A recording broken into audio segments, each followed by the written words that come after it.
আমার আল্লাহ বলে এই জমিনটা আমি পুরায়া তামা বানায়া দিব। এই জমিনের মধ্যে যত পানি আছে পানিগুলো আমি আল্লাহ পুরায়া ছাই বানায়া দিব। যেদিন কিচ্ছু বলতে কিচ্ছু থাকবে না,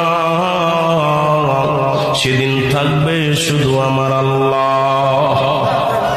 আজকে কার জন্য সুদ খাও, কার জন্য ঘুষ খাও, কার জন্য ব্যভিচার করো, কার জন্য অন্যায় করো রে মন, কার জন্য তোমরা এত বাদই করো। আরে আজকে একটা কথা বলতে গেলে কষ্ট হয়। এই জমিনটা আল্লাহ পুরায়া তামা বানায়া দিবে। এই জমিনের মাটিগুলো পুড়ে হবে তামা। এই জমিনের যত পানি আছে পানিগুলো পুড়ে হবে ছাই।